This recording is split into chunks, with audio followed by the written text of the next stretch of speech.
All right, so hopefully the sound quality on this is not too bad, but I wanted to have available this particular reading for my dyslexic students because it's really good, and I know that sometimes the struggle is not necessarily like comprehending what is written, but the actual like figuring, like decoding it. So um, here I go with the ums again. Okay, I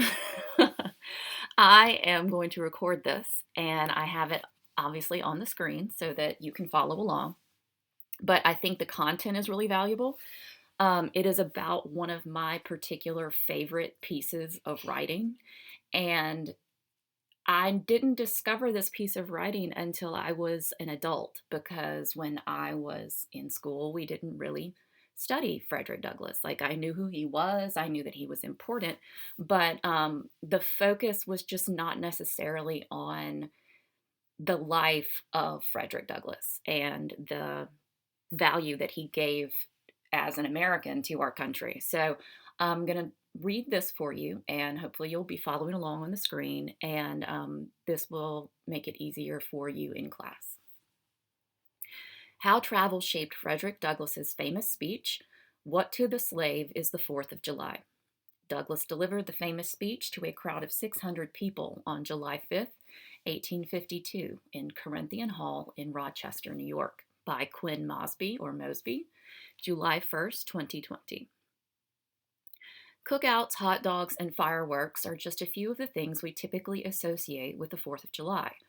The national holiday is recognized every year to commemorate the Continental Congress signing of the Declaration of Independence on July 4th, 1776, which gave 13 colonies their freedom from British rule. But as most Americans celebrated, millions of black slaves were in bondage.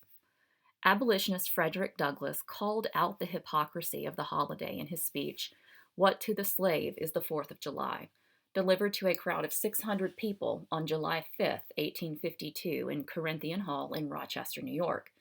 The Ladies' Anti-Slavery Society of Rochester, New York, invited him to speak on July 4th, but he spoke on the 5th to discredit the national holiday, as well as to commemorate July 5th, 1827, the end of slavery in New York.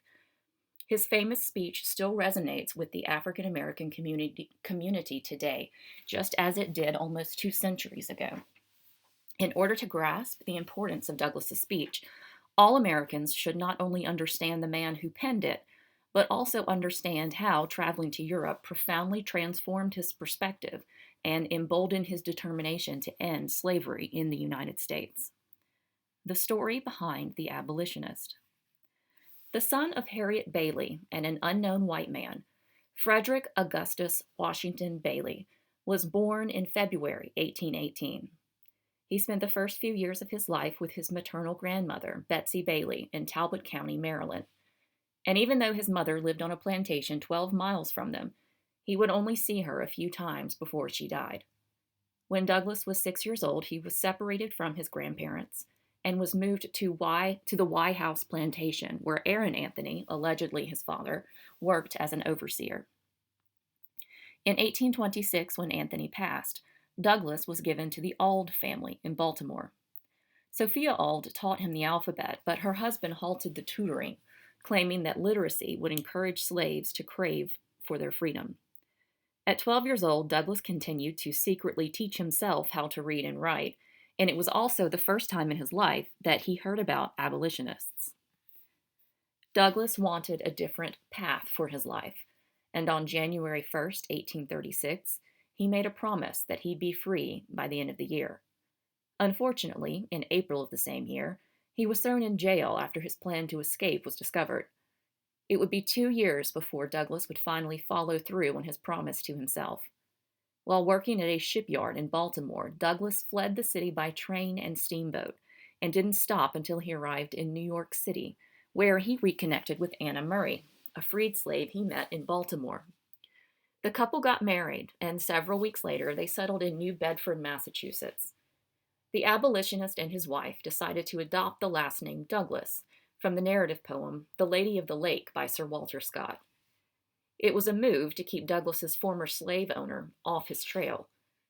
While living in New Bedford, Douglas attended abolitionists' meetings and befriended a prominent white abolitionist and mentor, William Lloyd Garrison.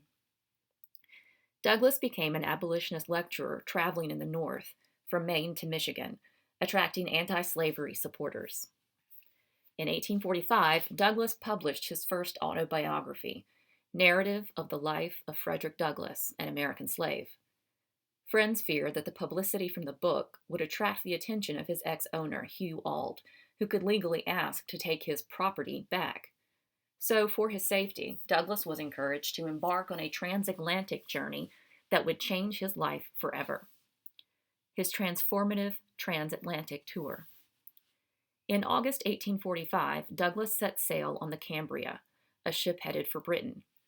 Traveling abroad offered a very different cultural experience because Britain had ended the British slave trade in 1807, and slavery was abolished in 1833. Freedom was more than an intangible word used in his lectures.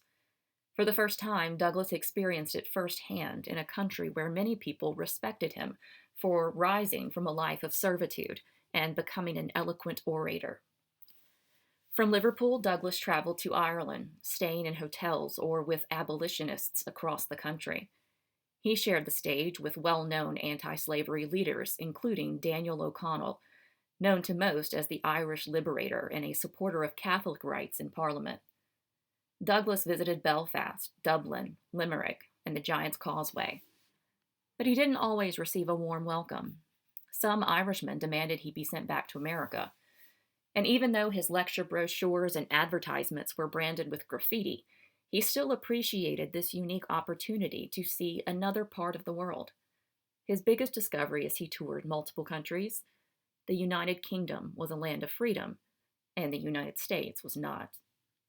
Crowds flocked to hear Douglas speak, including in Dundee, Scotland, where 3 of 4 scheduled meetings became so crowded that organizers had to issue tickets for the last meeting. He was popular among anti-slavery Scots because he used his powerful oratory skills to try and shame the Free Church, an independent sect of the Church of Scotland, since they were known to send missionaries to support slave owners in their fight to maintain slavery in the U.S. Touring Europe, Douglas exposed the cracks of freedom and the cruelty of slavery by giving audiences a first-hand look at tools such as manacles, chains, and whips. And he attacked the symbols of freedom, including the Declaration of Independence against Britain. Douglas spoke in huge industrial towns and small fishing villages on the coast of England. He used every form of transportation available: steamship, omnibus, carriage, and train, to reach the masses. The abolitionists chose the right time to visit the United Kingdom because the country was experiencing a major railway boom, which provided him and other abolitionists with the option to travel between cities and speak on the day of their arrival, an early form of tourism, and the perfect vehicle to help spread their anti-slavery message. In 1846, Douglas's tour continued to gain momentum in Europe, which allowed him to meet reputable abolitionists such as Thomas Clarkson, a British abolitionist who persuaded Parliament to abolish slavery in Great Britain's colonies.